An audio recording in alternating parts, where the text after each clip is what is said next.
صرف کلیت، ہاں جی، کلیت الدعوہ کا سب سے پہلے دعوت کا سب سے پہلے ذرا وہ بتا دیجیے کہ تعارف ہے کیا، کورس ہے کیا؟ بسم اللہ الرحمن الرحیم۔ کلیت الدعوہ تقریباً 3 سالوں سے شعبہ تخصصات کے تحت چلنے والا ایک کورس ہے، جس میں نوجوان فضلاء کرام کو دعوت کے عالمی اسلوب اور عالمی معیارات کے مطابق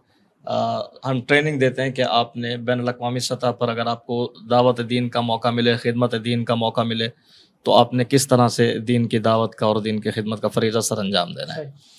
تو عالمی اسلوب اور عالمی معیار کے مطابق دعوت دین کا فریضہ سر انجام دینے کے لیے یہ 1 سالہ ٹریننگ کورس ہے علماء کے لیے؟ جی، علماء کے لیے۔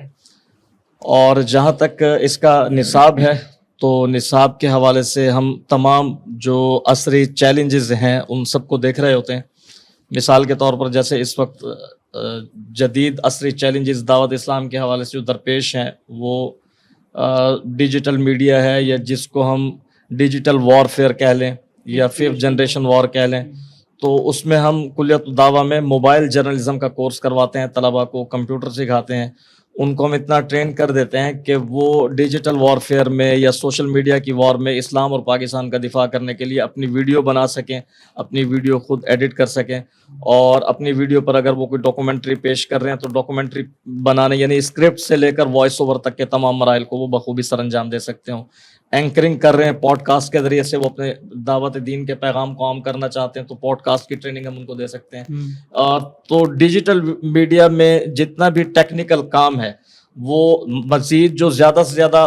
میڈیا ہاؤس کے اعتبار سے ہوتا ہے وہ تو کلیت الفنون میں ہوتا ہے، لیکن کلیت الدعوہ میں ایک فرد کس طرح سے سوشل میڈیا کو استعمال کرتے ہوئے دعوت دین کا فریضہ سر انجام یعنی بنیادی ٹولز آپ جی بنیادی ٹولز بولنے کے حوالے سے بھی، لکھنے کے حوالے سے بھی، اور اس کے علاوہ رد الحاد، تقابل ادیان، ریسرچ میتھڈولوجی، اور ان سے پھر تحقیقی مقالہ لکھوانا، مطالعہ ختم نبوت، اور اس کے علاوہ فلسفہ جدیدہ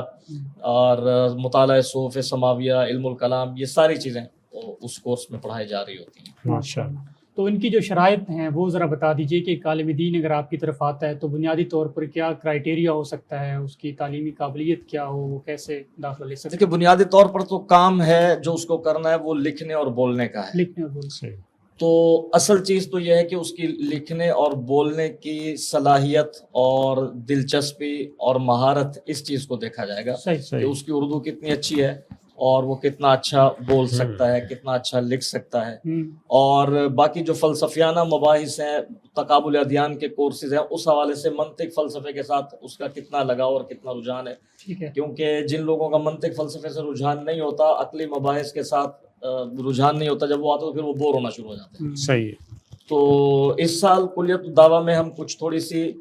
مزید بہتری لانے کے حوالے سے مسلسل مشاورت بھی کر رہے ہیں، تو انشاءاللہ لکھنے کے حوالے سے، بولنے کے حوالے سے، خطابت صحافت کے حوالے سے اس میں مزید بہت پہلے سے بہتری دیکھیں گے ماشاءاللہ۔ تو اشتہارات آپ کے کب تک چلنا شروع ہو جائیں گے اگر کوئی رابطہ کرے؟ چند دنوں میں انشاءاللہ، چند دنوں میں ان میں ساری چیزیں درج ہوتی ہیں جو بھی تمام اس میں شرائط، قواعد وغیرہ ساری چیزیں۔ ٹھیک ہے، ایام داخلہ بھی وہی ہے 11 شوال سے لے کر، تخصصات کے نظم کے تحت ہوتا ہے۔ صحیح نظم کے تحت، ٹھیک ہے جی، 11 شوال سے یعنی آپ اپلائی کر سکتے ہیں، یہاں جامعۃ الرشید میں فزیکلی بھی آ سکتے ہیں، اور 11 شوال کو ہفتہ ہے، اور اس کے بعد جو اگلا ہفتہ ہوگا اس ہفتے کو انشاءاللہ اس کا تحریری امتحان بھی ہو جائے گا۔ ٹھیک ہے جی۔